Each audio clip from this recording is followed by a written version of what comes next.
आइए अब CMPF and MP act के बाकी के सेक्शनों पे एक नज़र डालते हैं। तो अभी तक हमने सेक्शन 10 तक चीज़ों को समझा है। अब सेक्शन 11 क्या कहता है? सेक्शन 11 कह रहा है priority of payment of contributions and bonus over the dates. ये क्या है? ये क्या कहना चाह रहा है? सेक्शन 11 क्या कहना चाह रहा है?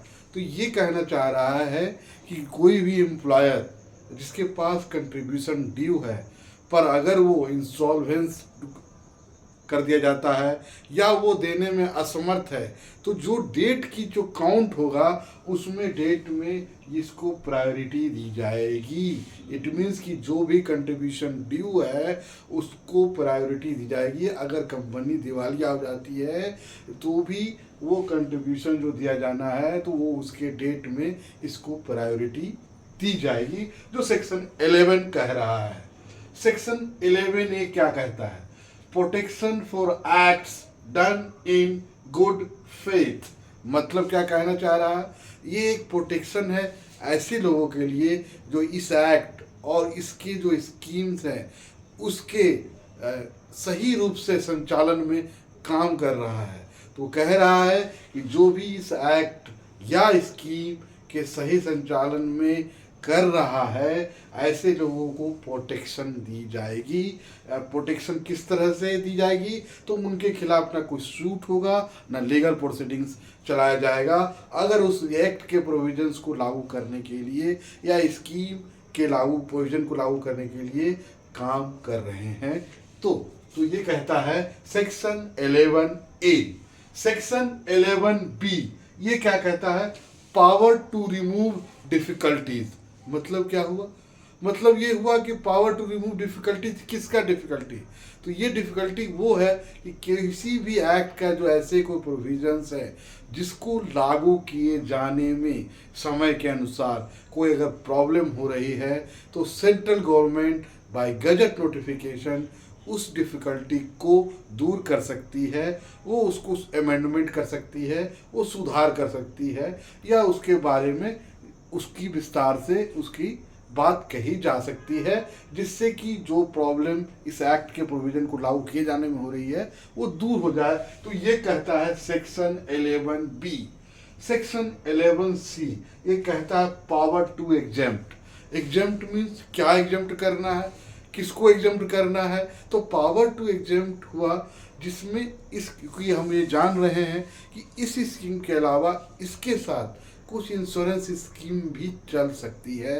जैसा कि लाइफ इंश्योरेंस कोई स्कीम चला रहा, कोई डीएलआई की जो इंश्योरेंस स्कीम इसके साथ चल रही है, तो इस स्कीम के साथ कोई अटैचमेंट में कोई इंश्योरेंस स्कीम चल रही है और अगर एम्प्लॉयर चाहता है कि वो उसकी एम्प्लॉय के लिए कुछ बेहतर इंश्योरेंस स्कीम वो ला सकता है और इस स्कीम की प्रीमियम देने की आवश्यकता नहीं है, तो वो इससे एग्जेम्पशन ले सकता है। तो इसी तरह जो CMDLI जो स्कीम है, coal mines deposit link insurance scheme, जो 1976 में एक्ट के अंतर्गत स्कीम को बनाया गया, उसमें एग्जेम्पशन इसी तरह ले लिया गया है। इसमें CIL ने एग्जेम्पशन ले लिया है और HCL ने एग्जेम्पशन ले लिया है और ये अभी डिफरेंट पड़ा हुआ है। तो अब ये section 11C power to exempt वो कहता है कि वो है सो एग्जेम्पशन लिया जा सकता है, उसको सेंट्रल गवर्नमेंट उसको एग्जेम्पशन बाय गजट नोटिफिकेशन दे सकती है। अब आते हैं section 11D। Act to have effect notwithstanding anything contain in act 31 of 1956। It means कि वो कह रही है कि जो इसका जो इफेक्ट होगा वो लाइफ इंश्योरेंस कॉरपोरेशन एक्ट 1956 के अंतर्गत भी लागू किया जाएगा, या इसको समझा जाएगा कि लाइफ इंश्योरेंस कॉरपोरेशन एक्ट के तहत ये भी काम कर रहा है, पर वो जरूरी नहीं कि वो उसके साथ हो, ये अलग है। उसके अलावा section 12 repeal of ordinance 7 of 1948। मतलब रिपील क्या? इस मीन्स की एक ऑर्डिनेंस पहले लाया गया था, इसमें बताया गया था कि coal mines provident fund scheme ये बनेगी।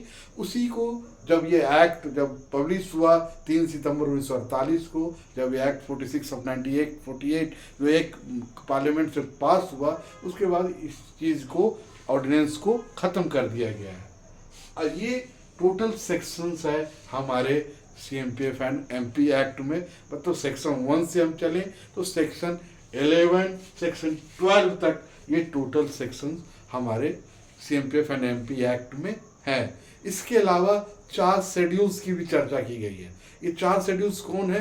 4 शेड्यूल्स जो हैं वो ये कहते हैं कि जो इस एक्ट के अंतर्गत स्कीम्स हैं वो किस तरह बनेंगे, उसकी चर्चा शेड्यूल पे की गई है।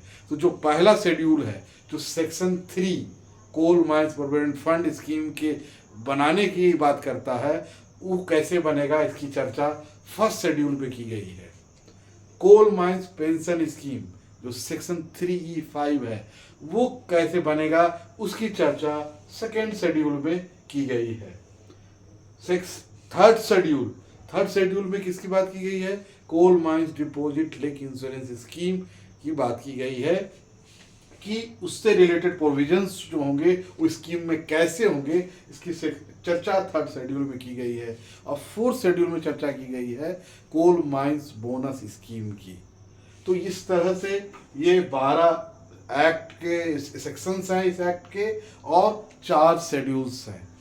अब एक पूरी नज़र हम सारे सेक्शंस पे एक साथ डालेंगे। तब तक के लिए धन्यवाद।